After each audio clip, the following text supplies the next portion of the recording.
Predict, pick, and prevail in your fantasy football leagues with Nick Giacobbe and Nick Cap. From breakouts to busts, superstars to sleepers, these are the guys that will help you achieve fantasy glory. This is the PrimeTime Fantasy Podcast. Welcome everybody to Season 2, Episode 65 of the PrimeTime Fantasy Podcast, where we give you our predictions, our picks, with the hopes that we help you prevail throughout the rest of Week 13 and the 2022 fantasy football season. I'm your host, Nick Giacobbe, and returning to the show is Nick Cap. Nick, how did your Week 13 weekend go? Outside of my Jets, who played pretty well outside of the red zone offense, fantasy week was pretty solid. Going to finish 4-1 on the week. Unfortunately, the one loss does come in and most likely a winner go home playoff match. So that's a little unfortunate, but it's always hard to complain when you're going to win 4 or 5. You know, like you don't want to be too greedy. I had an interesting situation. So I'm already out in 2 leagues. Happens, bad drafting.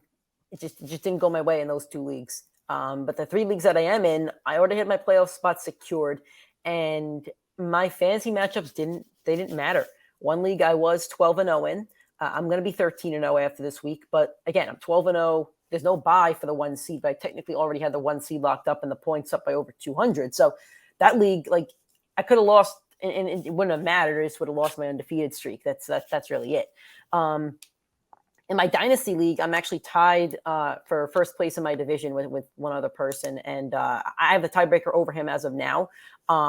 But he did win this week, and it looks like I'm going to win as well. And we face next week. So even if I had lost and he was a game ahead of me, I would have had to beat him next week anyway to get that 1 seed. It'd be the 2 seed with the bye. So again, that matchup wouldn't have mattered. And the third league, the 6 teams that are making the playoffs out of 10 have already all clinched. The only difference is seeding, but I couldn't get a bye no matter what, basically. So I had no fantasy implications this week, really. My hope was that none of my players got hurt, and luckily none of them. I could say that now as of Sunday night. Still a Monday night, but none of my players got hurt. So I mean, I can't. I mean, I'm going to win my matchups, which is nice and all. My points still going to be pretty high. Depending on my dynasty outcome, I might make up some lost points with a small chance at winning the points by the end of the season. So pretty solid fantasy weekend.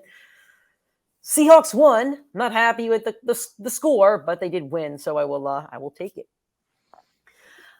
With that said, if this is your first time listening to us, thank you so much. If you listened to the live show yesterday and you're tuning in now on one of the weekly shows for the first time, thanks so much for doing that. We appreciate that. The live show is Sundays at 8:30 a.m. Eastern Time, Facebook, YouTube, and Twitter. Facebook and YouTube is PrimeTime Fantasy Podcast. The Twitter is PrimeTimeFFPod. Thank you all for joining me yesterday. I did have a solo show because Nick was out of town. It happens. It wasn't easy. My throat was pretty sore by the end of it, but that's okay. I'm glad you guys got your questions answered, and hopefully I helped you guys out a little bit. So anyway, if this is your first time listening to us, thank you for joining in. This is our Monday show. On Mondays, we give you the news of the week. We talk about any injury updates from Sunday. Then we'll go into a weekend wrap. We give you our biggest fantasy takeaway from each game that happened on Sunday. And we'll end the show with a Monday Night Football preview, giving you projections for each player on Monday Night Football. We'll tell you if they're going to go over or under that ESPN projection. You can find the show on all audio streaming platforms, iTunes, Spotify, Google Podcasts, and Anchor. If you're on iTunes or Spotify, please give us a 5-star rating and a review. If you'd rather watch and listen to the show like you do on Sundays, go to our YouTube channel, PrimeTime Fantasy Podcast. Hit that subscribe button. Drop a like on any video that you do watch. We appreciate all of that and all the love that you give us. Keep connecting and interacting with us on social media, PrimeTimeFFPod on Twitter, TikTok, and Instagram. Then Facebook and YouTube is PrimeTime Fantasy Podcast. News and injury updates as of 8 o'clock on Sunday night. First off, Treylon Burks suffered a concussion injury in the first quarter. He caught a touchdown, took a pretty nasty hit, and suffered a concussion. Not sure about the severity of it. We'll have to see how long he's in the protocol for this week.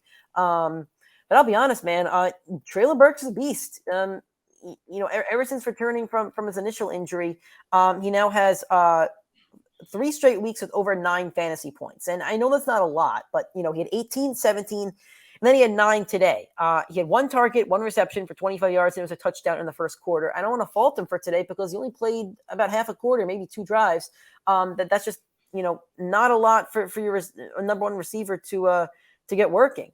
So with that said, I don't want to knock him because I think he's been a pretty, solid player, and I think he's going to be a nice draft pick next year at least. So any thoughts on the Treylon Burks injury that probably won't affect him too long into the season, but I'm looking ahead, and I think Treylon Burks is going to be a nice pick next year. I think he has the talent. Yeah, I agree. Look, they drafted him in the first round. They liked what they saw enough for them to move off AJ Brown to go get him. So clearly that Titans organization sees him, and there's not a lot of receiving talent. Typically, you do want to target those year 2 wide receiver breakouts in the following season. So he should be good for the future. I think he's going to be someone that's highly targeted next year. As for the rest of the season, I'm not too confident just because I don't like the way that the Titans pass the ball. I'm not confident in it. I know Derrick Henry's been slowed down the past couple weeks, but I just don't feel confident enough in any of those pass catchers. Even though I like the talent, it's kind of like Kadarius Toney when he was a Giant. Like I like the talent there, but there's not enough. There's just not enough passing for me. Okay. Lamar Jackson suffered a knee injury the first quarter. He got sacked a couple times. On the last sack, he did go down. He went to the locker room, didn't return. After the game, John Harbaugh said that it's not season-ending, which is good news, but he could be out days or weeks. We're not sure about the severity of it yet. I think they're going to have to do more testing tomorrow. We'll see if it's week to week, or we'll see if it's like something where we know he's definitely out for 2 weeks or not. But the knee injury, and I think it's pretty significant because Lamar Jackson's biggest weapon is his legs. He's got some tough defenses coming up. He's got Pittsburgh next week, which may not be the best defense, but they do have arguably the best defensive player in the league in TJ Watt. Cleveland, Myles Garrett, arguably the best defensive player in the league. Then they have a bye week against Atlanta, basically. Pittsburgh again, and they end the season in the championship against Cincinnati, who just played pretty well against Patrick Mahomes. Their pass rush isn't great, but they do have a pretty stout defense. So doesn't have easy defenses coming up. We'll see how this injury really does affect him. How worried are you, let's say, on a scale of 1 to 10 if you have Lamar Jackson as your starting quarterback? Definitely be worried because hearing days or weeks is not reassuring. And as the quarterback position, I don't want to say it's greatly deep, but there's not a lot of quarterbacks that have as safe of a floor as Lamar with his rushing upside. So it could potentially be a very big loss. Even if it's 2 weeks, you're going to lose him for your first round of the fantasy playoffs. So not going to, on the scale of 1 to 10, I'm not going to say it's a 10, but definitely keep your eyes out. I think you should be targeting a quarterback off your waivers if you do have Lamar as your starter. Yep, I agree. Okay. Another quarterback, Jimmy Garoppolo, was carted off with a foot injury / left ankle in the first quarter. It is a broken left foot. He's going to miss the rest of the regular season. And Brock Purdy is going to start for the 8-4 San Francisco 49ers. Your thoughts on how this affects those skill position players for the 49ers going forward? So do you know who in their first 16 starts has the most passing yards ever? Is it Garoppolo? No, it is Patrick Mahomes. You want to know who number 2 is? Nick Mullins. Yeah, it is Nick Mullins. I think you've given me the stat before. So I love this stat. Nick Mullins with Kyle Shanahan, backup quarterback, threw for 5,400 passing yards. Nick Mullins is not the greatest talent in the world. He's been on 3 different teams as a backup quarterback already in his 4 or 5 year career. The point being, Kyle Shanahan's offense works. Doesn't matter who's at the helm. So does it suck for Garoppolo? Absolutely. Does the offense probably slightly get worse? Yeah, but it's not the end of the world. He's a system pocket quarterback. It is very easy to replace a system pocket quarterback when you have that much talent on offense. It affects them a lot more for real football than it is for the fantasy football landscape. Well, let's also look at the defenses he'll be facing. Tampa next week, I think that is a tougher matchup than people give them credit for. Seattle, they're horrendous. We'll talk about them later on, but that's a great matchup for all the 49ers. The Commanders, they have an okay defense. The Raiders, they have a horrendous defense. And the Cardinals, they don't have a great defense either. So it's going to be a lot of positive matchups. And let's look at what the San Francisco skill position players did today. Christian McCaffrey, 28.6 points. Deebo Samuel, 12.3 points. Brandon Ayuk, 9.6. And Kittle 4.2. And I know Kittle's number's low, but I mean, this is the kind of numbers we expect from the San Francisco 49ers. I mean, Kittle's numbers of the last 4 weeks, 3, 24, 5, and 4. That's not any different with Brock Purdy. You're not without Brock Purdy. Let's look at Deebo's numbers over the past 4 weeks, 7, 22, 7, 12. Not much different with Brock Purdy. Let's look at Brandon Ayuk's numbers, 12, 16, 11, 9. Not much different with Brock Purdy. And lastly, let's look at Christian McCaffrey over the last 4 weeks. 17, 17, 8, and 28. Better with Brock Purdy. So I think the mess of the San Francisco offense doesn't change. Like 1 or 2 guys are going to pop out, and that's really it. I can't tell you who's going to pop out, but I am going to tell you to play McCaffrey and Debo every week. Kittle, I don't know, man. And I think Kittle, I mean, we could talk about it later on, but I think Kittle might be riding on his name value at this point. He does have 1, 2, 3 weeks over 15 fantasy points, but he's also got 1, 2, 4 games under 5. So I don't know. I'm not so sure that Kittle's a lock for your lineup every single week at this point. If you could find a solid streamer with a really good matchup, I wouldn't be opposed to benching him certain weeks. We'll talk about it as the weeks go on, but I'm not sure he's so set it and leave it as we think he is based on his name value. Yeah, I agree. All right. Kenneth Walker suffered an ankle injury in the second quarter, didn't return. The good news is he was questionable to return, I believe, until halftime, and then he was ruled out. So it's not a break or anything like that. But Pete Carroll did say in a press conference after the game, they did jam his ankle, and he has to see what that means. I wouldn't be super surprised if he missed a game or two, but it definitely doesn't sound like something that's super, super serious. So let's look at Kenneth Walker's opponents coming up. Carolina, San Francisco, Kansas City, Jets, and the Rams. So it's some tough matchups. I mean, the Jets matchup will be tough. San Francisco is going to be tough. Kansas City's a good matchup. The Rams is a decent matchup, and Carolina is a decent matchup. But San Francisco and the Jets, he'd be on my old bust team anyway. So if you need a Seahawks running back to to pick up, I'm trying to figure out who even had the most snaps. I mean, I can't even tell you. I think it was DJ Dallas. DJ Dallas only had 3 fantasy points, and Tony Jones Jr. only had 5. So don't have a lot going for you there. I think I would say DJ Dallas, but I don't know. We'll see. We'll have to see if a Hawks running back is going to be on our waiver wire this week. Okay. Hayden Hurst has a calf injury. He injured it in the second quarter, was quickly ruled out, didn't return.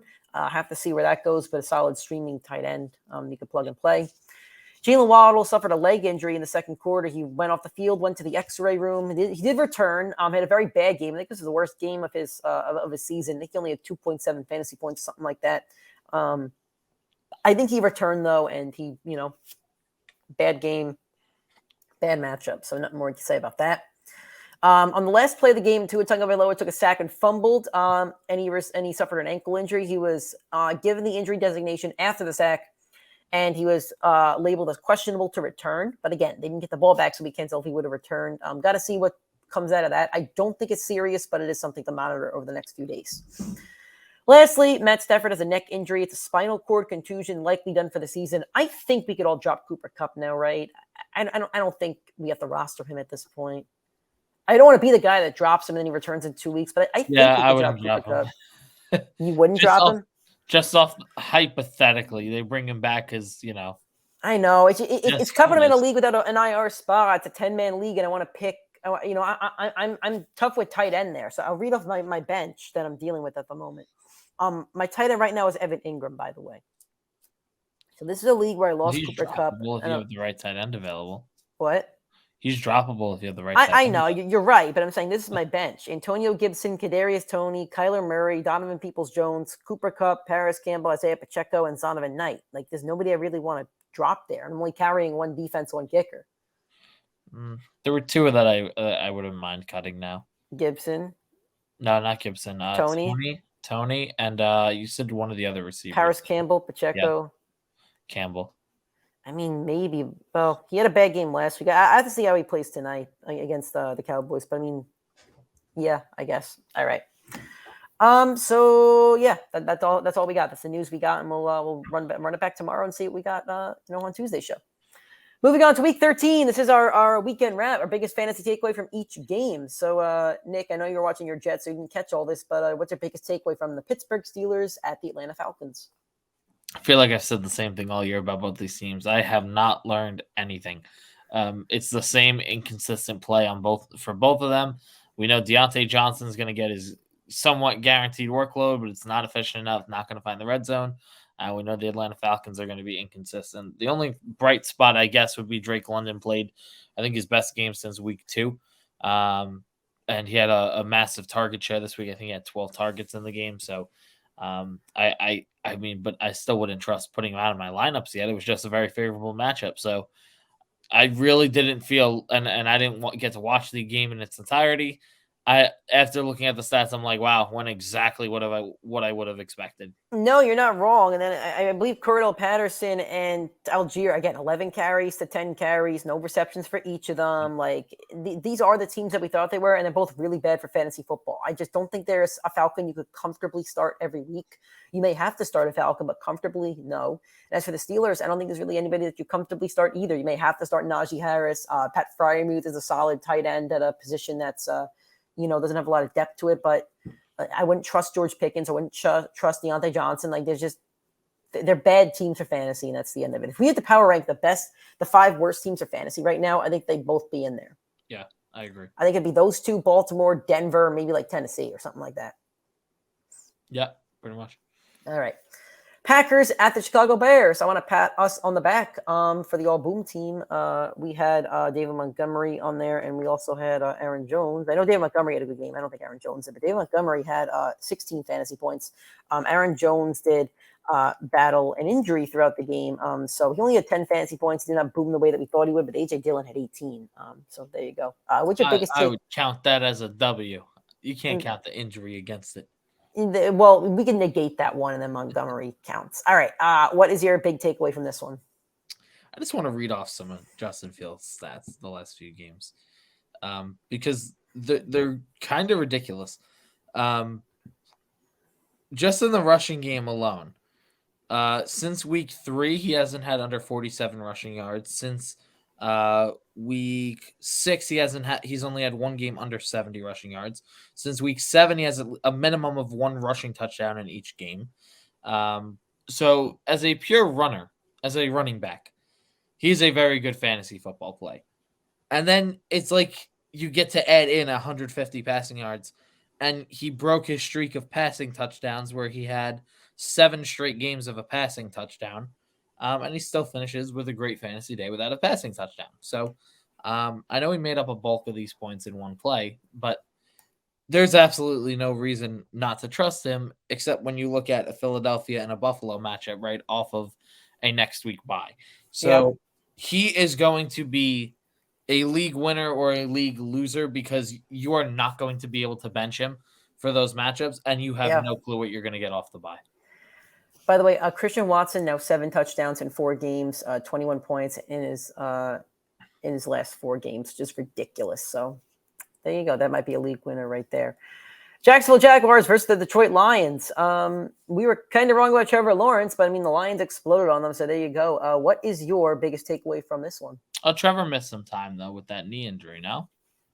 No, he missed like 3 plays. We did think at first, my roommate, we thought it was an ACL. It did look like it could be an ACL. He only I saw the clip. He had 16 fantasy points. He didn't boom. So I wouldn't give us a boom for that, but he didn't have a bad day. 16 fantasy points for a quarterback in an ESPN standard league. His average on the year is 16.9. And he had 16.3. So, he didn't have a terrible day. He didn't boom, but he didn't have a terrible day. So my biggest takeaway is we saw earlier this week, DeAndre Swift. We knew DeAndre Swift for the past few weeks was dealing with multiple injuries. This was the first time they listed him as a full participant since week 4. The first time that he got to actually practice, and they pretty much took him off the injury designation, and he puts up 14 carries, 62 yards on the ground, a touchdown, 6 targets, and 4 catches on that for pretty much 50 yards. Giving him 21 points and his best fantasy game since week 1.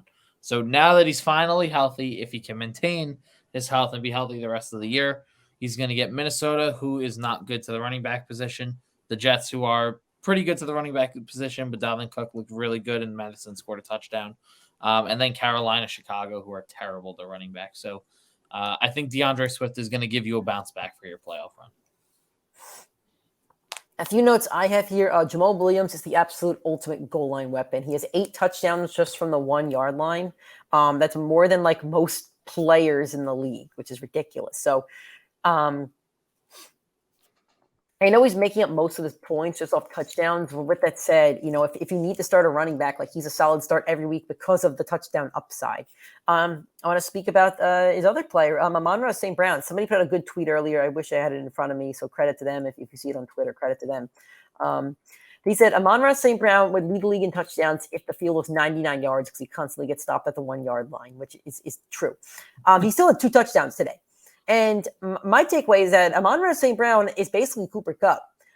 He's averaging over 8 targets a game. I think it's the 4th or 5th straight week in a row. He's at over, he's at over like 10 targets a game and 8 receptions a game for the 4th or 5th straight week in a row. 3rd time in the last 4 weeks where he's at over 100 receiving yards. He also had 2 touchdowns today. He's a beast, man. He's going to be a top probably 25 fantasy pick next year. Like I don't know where he's going to be on most wide receiver rankings, but he has to be high. Like he's the dude.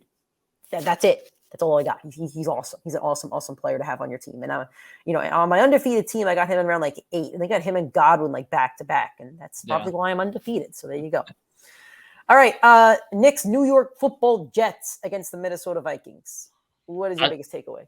First off, I really thought we were going to pull off the upset today. Couldn't deliver. So I fell asleep for like the last quarter of this game, and I believe when I fell asleep, the Vikings were up like 22-9 or something like that. Yeah, the Jets, if you had Greg Zuerlein, you would have been ecstatic today. 5 field goals and a pat. But, yeah, couldn't deliver near the red zone. Mike White looked fine. Like, I didn't think he was fantastic. But I'm going to give you some stats about the Jets in non-Zach Wilson games because I think that these are important. So there's 5 games the Jets have played without Zach Wilson as a starter. Baltimore, Cleveland, Cincinnati, Chicago, and Minnesota. I'd say about 3 of them are average defenses. One's pretty good in Cincinnati. One's pretty bad in Chicago. So between those 5 games, the worst passing game played between Flacco and Mike White was 285 passing yards. On average in those games, they've thrown on average 48 passing attempts in any of those games. So you're telling me you're going to get 48 pass attempts on average throughout 5 games, which is absurdly high. Next week, they're going to get Buffalo, who I am assuming will actually get blown out by this time, not the first time where I said we would get blown out, and then we winded up winning the game by a miracle. In Buffalo, going to get obliterated, which means we're going to get a 50 passing attempts. And then I want to take a look at Garrett Wilson's stats because in the 5 games he played without Zach Wilson, he's put up the average of the QB2 on the entire NFL season. Over wide that receiver span, 2, you mean? I'm sorry? Wide receiver 2, you mean? Yeah, he's averaging the wide receiver 2 points per game in the 5 games he's played without Zach Wilson. And that also includes his first game of the NFL year. He's been awesome. He's been so awesome. He's the guy that they drafted. Awesome player. No, exactly. I truly think he's been the best rookie receiver in the class, even over Olave, which might be debatable, but I do think he's played better than him. Well, I don't know. Olave's been phenomenal. Olave's been consistent, but I don't know, man. Olave needs a better quarterback. They should put Jameis in there. It's really holding his stats back. So the 4 games that he's played without him, when we've had this monster passing volume, 8 targets, 14 targets, 11 targets, 8 targets in this past week, 15 targets. Receiving yards in those games, first game of the year, 52, then 102, 60, 95, 162, 4 total touchdowns in that span. That would put him on pace for those 4 games to make him a 1,800-yard receiver as a rookie with 16 touchdowns as well. It's kind of ridiculous, the kind of stretch that he has had without ZW. So lock him in. Just don't worry about Buffalo next week. And then Detroit, Jacksonville, Seattle. Get ready for him to win fucking league. I do want to say Mike White had an okay fantasy day. 350 passing yards on the rushing TD helped 19 fantasy points, no passing touchdowns, 2 INTs. Just watch that Jets quarterback room over the next few weeks because he does have really good playoff matchups. I don't mind stashing him, but I don't think he's the lock that you were talking about a week ago. I don't know. Like I don't think you can watch this performance and then say I'd rather play him over like Dak Prescott in your fantasy playoffs. I wasn't sold against the Vikings defense. That I'm not sold by that. Vikings defense is bad. If you can't do it against the Vikings defense, I'm not sold. I will make a bet with you. Okay. What do you got? We were trying to figure out how to structure a bet about. All right. How can we structure it? Let me hear it. Total fantasy points, Dak Prescott versus Mike White over the fantasy playoffs. Just who scores more. Who does Dak got? Let's see. I don't even know who Dak has, but I know Mike White's easy schedule, and I know Dak has Philly, Tennessee, and Washington. I'm not taking that. I wouldn't take that if I were you. Fair enough. But you agree that Mike White is more playable if he is the starter for those 3 weeks. I do. I just think it takes a lot of balls to sit there and say, I'm going to, well, again, it depends on the next, what do we have, 1 week to the playoffs? 1 week. Who do they If have I next told week? you this was week 2, 3, and 4, and it wasn't the fantasy playoffs, you probably would say, all right, Mike White's got the better matchup. Screw it. You're right. But again, fantasy playoffs, like that's how you win leagues. I know. The guy who says, screw it, let me play David Montgomery, who's been a backup running back to Matt Forte all year. That's the guy that won fantasy championships 2-3 seasons. Yeah, it's just a tough pill to swallow. It is. Again, I don't hate the Jets, but I'm just saying the guy that played Kenyon Drake for Arizona. I'm just 80 saying points in 2 weeks. The two biggest. There is a dark cloud. I think there is still a dark cloud around the Jets. I think until you see it happen for an entire season, I think there's a dark cloud around them. I think it's hard to sit there and say I'm going to trust the Jets quarterback in my fantasy championship. I don't know. You're talking about the New York playoff Jets at the moment. Well, I don't know. Since he jumped up there, Miami's ahead of them. So, I mean... Since he's been above them now. We're still at that 7 seed. Yeah. The Chargers lost. Well, because that's because Justin Herbert's not a winner. If he was a winner, he'd be in the playoffs. But you see...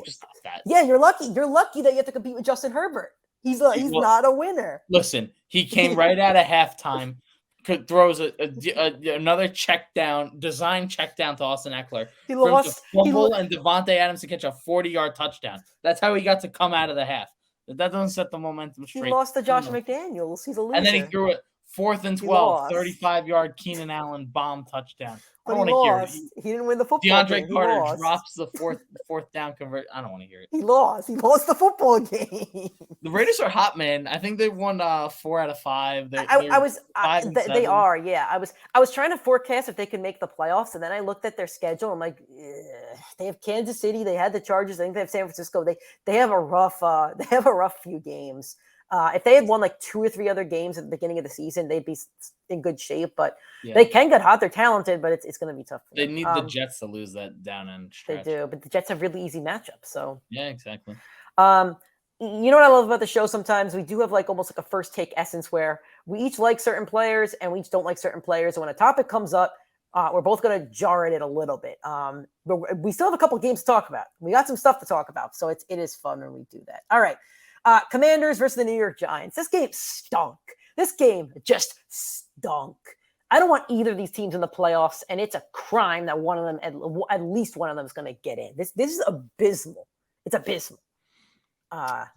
So there's my short take. I'd rather see Kyler Murray and the Cardinals in the playoffs. as bad as they've been. I think I'd rather see the chaos that is the Cardinals than one of these two teams. 100%. I'm just saying. Totally Anyway, what's your biggest takeaway from this game?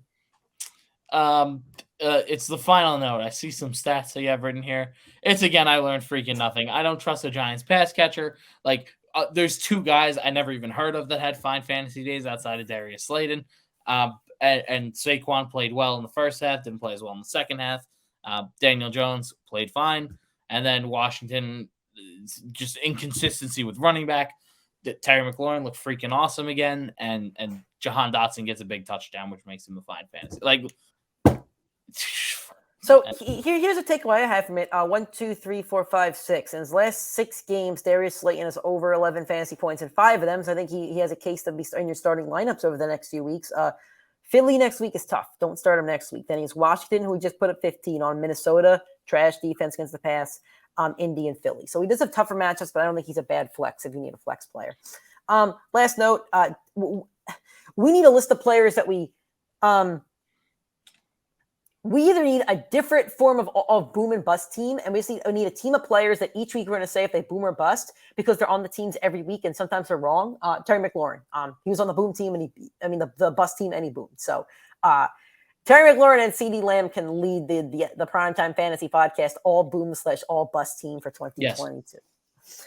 All right, Tennessee Titans versus the Philadelphia Eagles. I want to take this one real quick. A.J. Brown, revenge game. I love revenge games. 8 for 119, 2 touchdowns. He was our first all boom. Me and Nick both agreed on that one. Monster game for him. Devontae Smith, 5, 102, 1. I think I said on the show last week and also on the live show that he was a solid play as well. And Jalen Hurts, another monster game, 384 total touchdowns. Like, fly, Eagles, fly. That's all I got. Like, if you needed a win this week to get into the playoffs and you had an Eagle, congratulations. And Miles Sanders had a touchdown too. I think he had like 10 fantasy points. So my big takeaway is going to go more towards actual football, and then it's going to go towards fantasy. Sure. The Eagles are, first off, one of the most dominant football teams I think we've seen over the last decade, on all aspects of the ball. They literally look like the Ravens with Lamar from his MVP year, except they can properly close out and obliterate teams. Like, they will not let it get close. I know that's been more of a theme this year. And the reason I want to bring that up is because they are one of the best rushing teams in football. And Miles Sanders, as much as I don't like it, is going to be a monster down the stretch. The only game, the problem is he's got two games where against the run is going to be rough, but I wouldn't be surprised if they dominate those games just like they did these past two. So he's going to go Giants, where I think they'll obliterate next week. Chicago, obliterate. Miles Sanders will have himself a day, week 1 of the playoffs. Week 2 at Dallas, that one's going to be scary. The first time he faced Dallas, though, he did put up 14 points, 18 carries, and a touchdown. And then he's going to go host New Orleans, who's been one of the better teams against running backs. So, man, it's going to there's some of these players where I'm just like, wow, you had a monster year. Prove this wrong, prove this right. And it's it's going to be such a roller coaster for these playoffs. I'm excited and not excited to do the boom bust teams for those ones, because there's definitely going to be some big swings and misses, and there's definitely going to be some bust guys that, their talent will exceed the tough matchup. Yep. Definitely agree. My big comparison to the Eagles is actually the Panthers of 2016. They had a really easy schedule. Cam won the MVP, running team. I am interested to see, when push comes to shove, how good they are against some of those NFC teams. So we'll see. All right. The Broncos versus the Ravens. Talk about the yuck game of the century, man. Yucky, yucky, yucky. No touchdown passes for Russell Wilson. So he still has only thrown, I think, 7 on the season, and he has 12 bathrooms. So, there's 5 games left. Getting close. My first note is just eat, sleep, Broncos suck, repeat.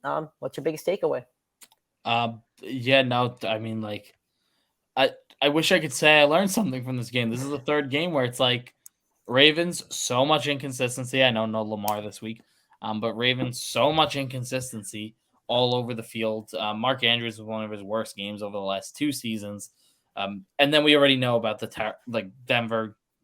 There's pretty much no one. Let me ask you this, Nick. What size shirt are you, and what color Bengals shirt would you like? Since Devontae Adams is absolutely, he might double Cortland Sutton's final ranking. So I would like to know which Bengals player, and I will let you choose the player and the color. I think I'm doing you a solid with that one. I just wish that they could swap teams for a 3 week for the fantasy playoffs. Sutton and Adams. It would be so fun. So fun. It would be for the sake of this argument, but again, I'm joking with Nick on this one because I did also believe in Cortland Sutton, not to the extent that Nick did. But the Broncos are so bad. They're so bad. I can't fathom. I say it every week on the show. I just can't fathom how bad they are, or the decline of Russell Wilson. I just can't. If you told people this before the season, I just don't I think people before the season can believe that they wouldn't make the playoffs, or maybe that Russell Wilson has some rust or whatever. But if you told them that Russell Wilson ends the season with less than 10 touchdowns, played 16 games, if you told them exactly what's happening, I just don't think people believe it. It's absurd. It really is absurd. Sutton also got banged up today. I don't know the severity of the injury. I should have had it in the notes, but Jerry Jeudy was back and looked like the wide receiver 1. So yeah. And I've been saying for weeks that the Ravens aren't playable fantasy options. So, same thing. I think me and you have been on that since week 2. Yeah. We saw Rashad Bateman and Devin Duvernay, and we were they have a combined 12 catches through. I was anti-Bateman pretty early. I kind of wanted him in a couple leagues, but he was in that dead zone between rounds 8 to 11. I never got him. Him and Juju were 2 guys that I kind of liked, but never got. Same exact thing. I wanted him everywhere, but it was you literally saw, I think it was somewhere between 12 and 16 catches through 2 weeks. Yeah. And they were both ranked inside the top 20 receivers. And we said, there is not a shot that they're going to finish in there. Yeah. Yep. All right. Cleveland Browns at the Houston Texans in the Deshaun Watson revenge game that didn't actually happen, basically. What's your big takeaway from this one? We just saw the Cleveland Browns defense put up 3 touchdowns for fantasy. Yep. And we watched Deshaun Watson. He looked a little not just rusty. He looked a little tight. Something needed to loosen him up a little bit, and it looks like he didn't get his pregame, postgame routine. Oh, that was terrible. Wow. So here's what I got. The guy hasn't played football in 2 years. Like, he has not. I don't think he was allowed to practice during the suspension, right? I don't think he could practice. They allowed him training camp, and that was right. it. He could do training camp. He could step on a football field. He looked really bad in preseason. I guess he could practice at a private facility at a college or something. But I mean, he looked like a guy that hadn't played football in 20 months. His legs still work. I did watch him escape out of the pocket a couple times, so that's good. His mobility works. But he just didn't look as clean. And you know what? I think it's going to take a couple of weeks. We may not see Deshaun Watson be back to Deshaun Watson until next season, if ever. But, that's the reality of it. So we'll see where it goes going forward. But this is exactly how I kind of saw it going. I didn't see it going as Deshaun Watson steps in and throws for 500 yards. It's not going to happen. So. And I just also the Texans still suck. They're really bad. They're really bad. I don't want to play any Texan. Like, Dameon Pierce is still on one of my playoff teams, but I'm not excited to play Dameon Pierce right now. I totally agree with that. I just want to add one more thing because Deshaun Watson, I do want people to realize, 2 years ago when he was playing football, there was no debate that he was a much better player than Josh Allen was. It wasn't even a conversation. It was no, there's Deshaun Watson, Lamar Jackson, Brady, Rodgers, maybe Josh Allen with Kyler Murray. And Josh Allen, of course, had his glow up and monster season. But keep in mind, Deshaun Watson was the 1B. The way we treat Josh Allen in that coveted 1 tier, I don't like Deshaun. I don't like his off the field stuff. But if you want him for fantasy and you want to ride him through the playoffs, he is rusty. But keep in mind, this was clearly the 1B quarterback to Patrick Mahomes. And it wasn't close. So he will be better for football. The question is, when will he be better for football? And look at his matchup. Cincy, tough matchup next week. Baltimore, I don't believe in their defense. New Orleans is kind of tough. Washington, Pittsburgh. So maybe week 17, 18, we'll just got to see how it goes. Moving on to the 4 o'clock games, the Miami Dolphins at the San Francisco 49ers. Your big takeaway from this one? We really did cover it earlier, but I mean, the biggest thing for me was that San Francisco without Jimmy G is the same exact team. And I gave you the Nick Mullins stat earlier. But the whole point being, San Francisco's offense and that head coach and Kyle Shanahan, any single pocket quarterback that can deliver a football will work in that system. If he has a playmaking quarterback, that's what he thought would take him over the top in Trey Lance. So for fantasy football, you can't really downgrade anybody just because Jimmy Garoppolo is being subbed out. Yep. End of story. The other thing is San Francisco is the same defense, and that defense is phenomenal. Tua Tagovailoa has had 2 games this season under 15 fantasy points. The last time he had that one was week 3 against Buffalo. Good defense, especially, the first few weeks, they were really good defense. Second time, San Francisco D today, he only had 13 fantasy points. They also had to fly out to San Francisco. That's a far trip. So, it's much different. My other big takeaway is that, Nick, I just want to ask you this. I know you were sitting at home today, but how many fantasy points did you have? I had 0. I had 0. Okay, you had 0. Okay, that's pretty bad. Jeff Wilson, who played most of the snaps for Miami, had 0.3 fantasy points. Did he actually play a majority of the snaps? I couldn't tell you the answer to that one. He didn't get hurt. I don't have the snap share in front of me. I got to see the report on that. I would love to see the snap share. But I do know he had 0.3 fantasy points. Raheem Mostert had 3 fantasy points, so they averaged 3.3, I guess. He was on our all bust team. Me and Nick were pretty high on that. So that was when we were pretty stout on there. Here's the problem now, because now you can't play Jeff Wilson. One carry, I don't care. Mostert out-touched him if he had 3 fantasy points. Yeah, they have a monster matchup next week against the Chargers. The Chargers are bad against running backs. I don't know what you do now. Like, we need to see some report. We're gonna have to revisit this topic later. If the trade deadline was next week, I would say to trade Jeff Wilson if you can, because they have some tough matchups. They have Buffalo, Green Bay, New England, and the Jets. I see 3 really tough run defenses. Yeah. It's gonna be tough. All right, my favorite game of the day. We're gonna talk about it. Let's do it. Kansas City Chiefs at the Cincinnati Bengals. What's your biggest takeaway? None of the receivers boomed. Well, no. Chase none of them boomed. Chase. He didn't hit it. He didn't. I think he just finished right under his projection. No. What was his projection? I don't have it here on ESPN. He scored 16 fantasy points. I mean, I will pull it up for you. First game back from a high ankle sprain with 16 fantasy points. I mean, it was a hip injury.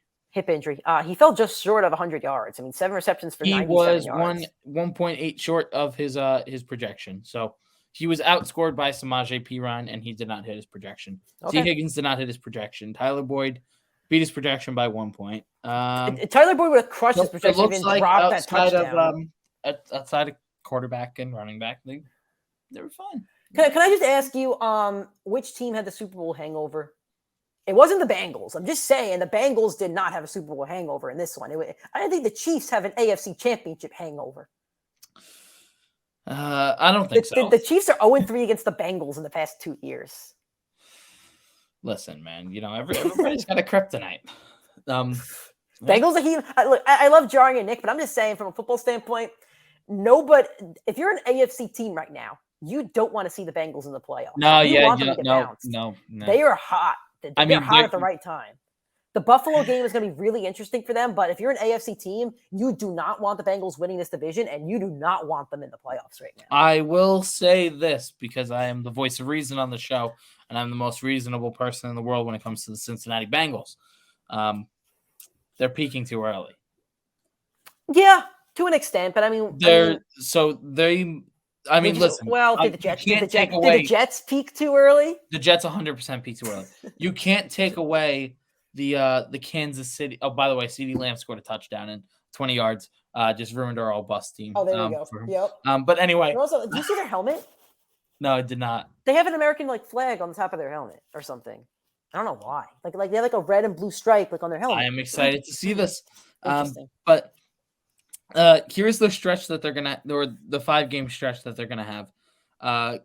Cleveland, who just put up a monster defensive day, yes, against the Houston Texans.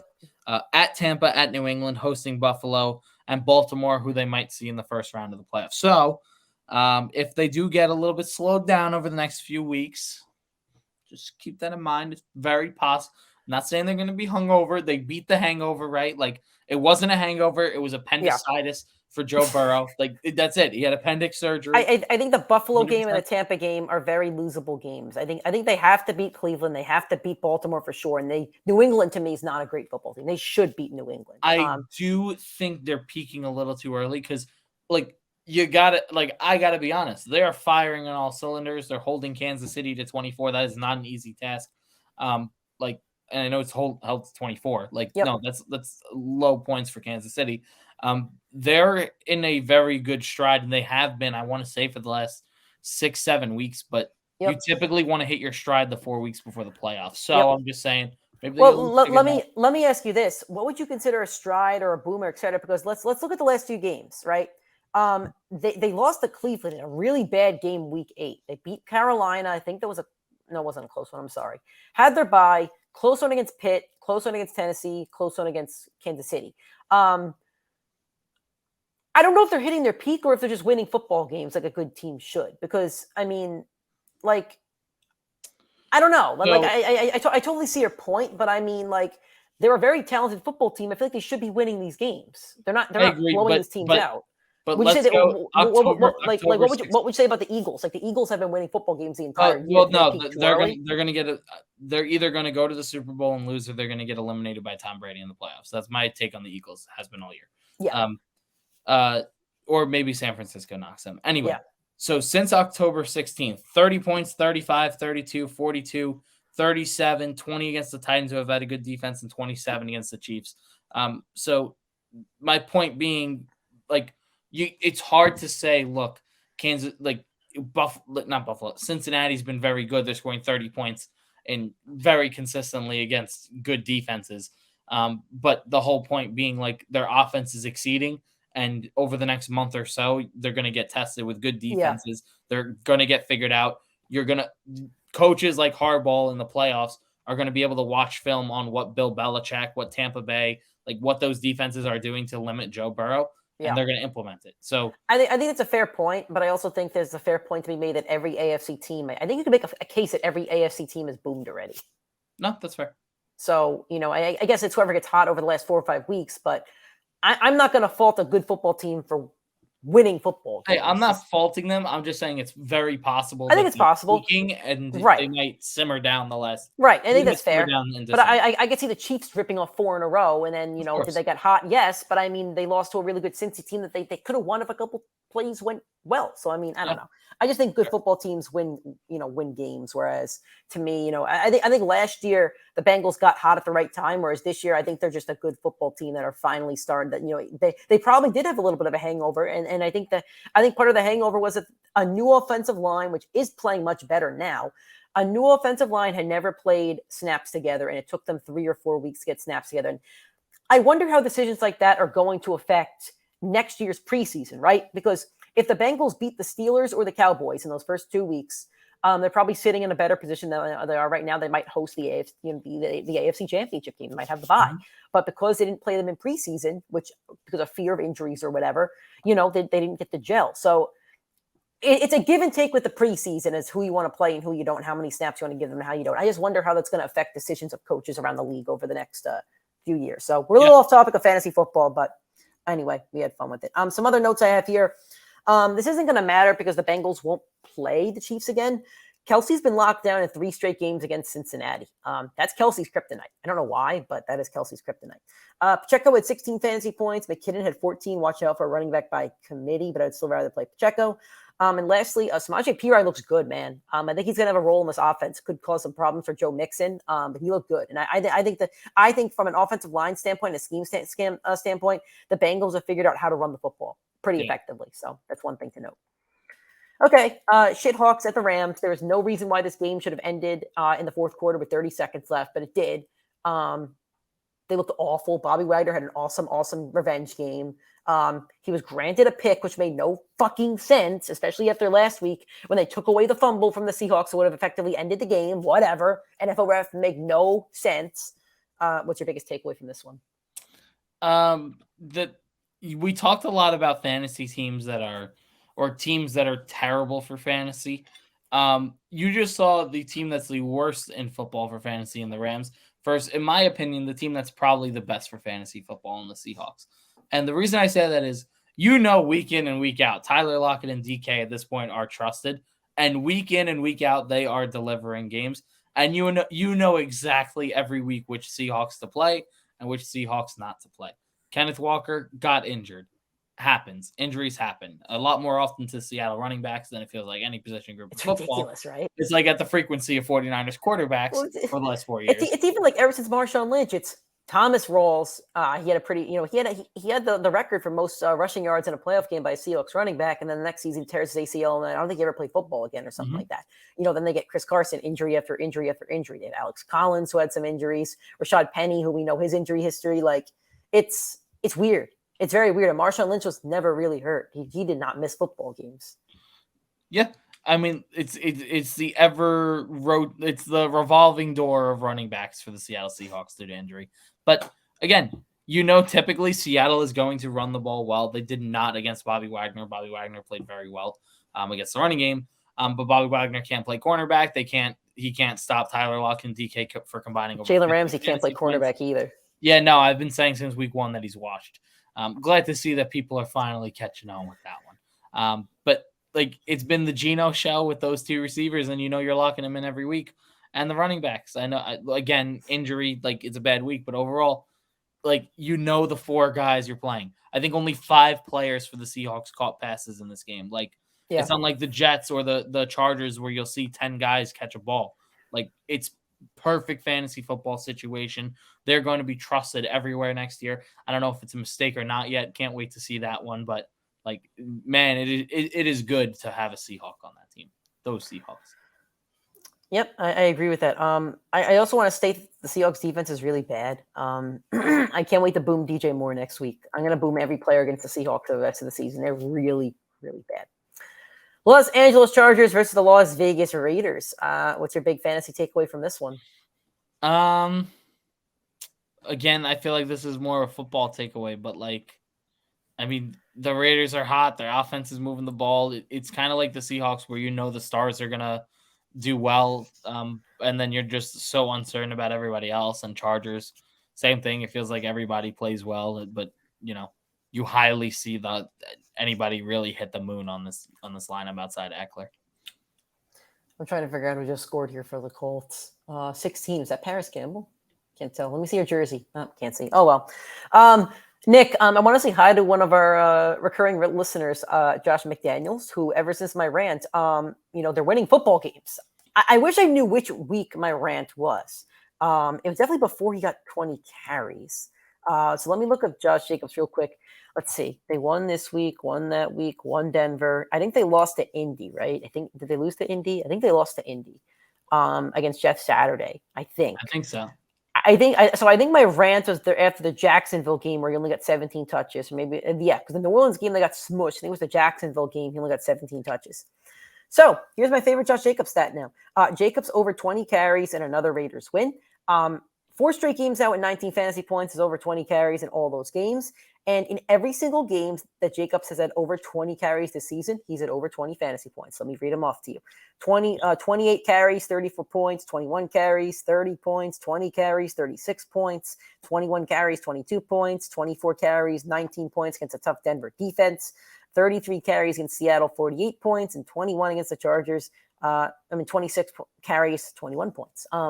Kudos to you, Josh McDaniels. Have the Rams next week. We'll see how that one goes. Then some really tough matchups coming up. New England, Pittsburgh, San Francisco, Kansas City. So Kansas City in your championship game, though, if you get to that game and the Raiders are still alive with a playoff spot in the line, that could be a big Josh Jacobs game right there. Okay. So yeah, that is our reviews of each of the game and our biggest takeaways. Let's move on to Monday Night Football preview. It is the Bucs. I think are they home? Let's see. I'm sure. Let's see. I should have wrote this down. This is bad radio. I wrote it down as if they were playing at the Superdome or whatever it's called now. They're home. Yeah, the Bucs are home. Okay. We got the Saints traveling to Tampa. So let's talk about it. Andy Dalton, 13.6 fantasy points, over, under. I'm going to go with under. I think this is going to be an overall under game for both these teams. I think this is a very low-scoring game. Andy Dalton said under 13 fantasy points, 3 out of the last 4 starts. I say under. Tom Brady at 16.3. Again, going with the under. It feels like the one team, and it wasn't just Sean Payton, the one team that has kind of figured out Brady has been that linebacking core of the New Orleans Saints. Well, you know what it is? That defensive coordinator is the one who's now the head coach. Yeah. Defense hasn't changed. Brady only had 9 fantasy points the last time. I don't see him getting more, especially with Tristan Wirfs out. Maybe 15 is his ceiling, I think. He's not getting 16. Alvin Kamara at 16.2. I feel like he hasn't hit this number in a while. Yeah, I feel like it's been a rough couple of weeks. I am going to go with over here. He hasn't hit 16 since week 8, by the way. I didn't mean to cut you off, but I'm going to go with the over. I do think I don't think it's going to be a fun over, but I do think you're going to see a lot of checking down. I think there's going to be a lot of pressure from that front 7 and a lot of check downs, like a lot of Austin Eckler type play here. Bucs are second best team against the run, and they also have some pretty stout linebackers. I forget who the really fast one is over there, but I think they'll just put him on Kamara at that point. So I'm going to say the under. I have both Bucs running backs listed here, so both slated to play and both have projections over 10. So let's start with Leonard Fournette, 11.6 fantasy points, over, under. Definitely taking the under here. That's touchdown or bust. Yep, I agree. Saints are the 1, 2, 3, 4, 5, 6, 8th toughest defense against fantasy running backs. They were within the top 3 last year consistently. So it's busting running backs against them every week. Rachaad White at 10.4.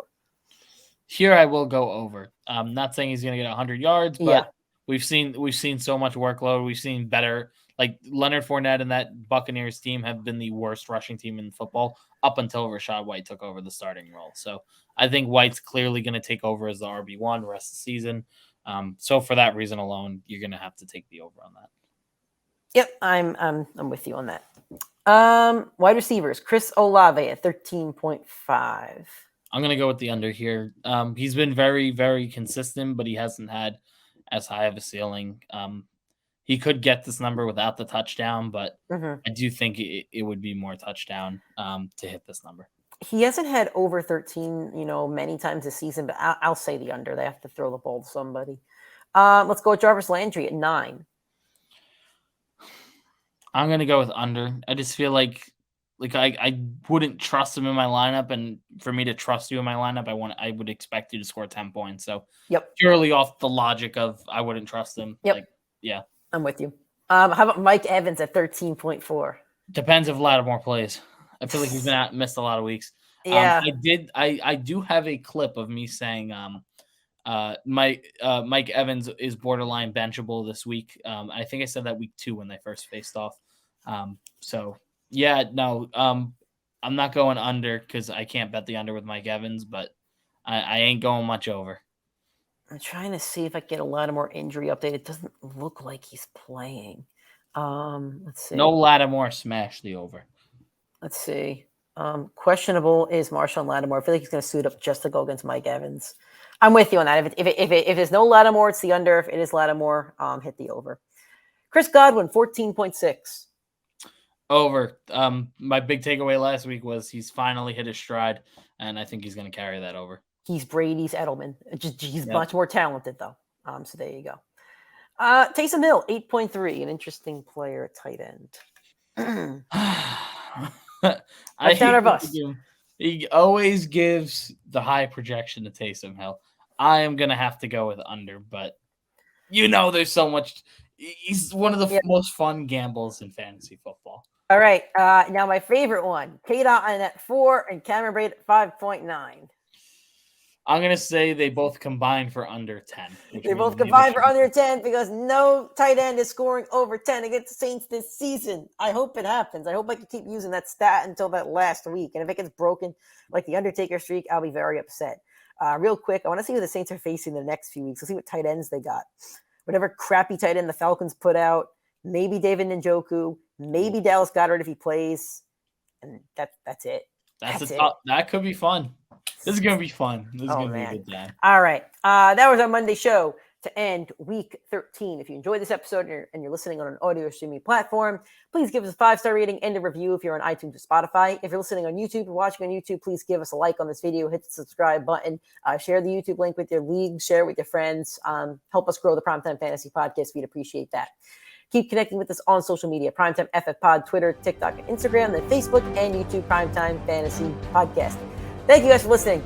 Talk to you guys tomorrow for Waiver Wire Tuesday. Enjoy your Monday Night Football.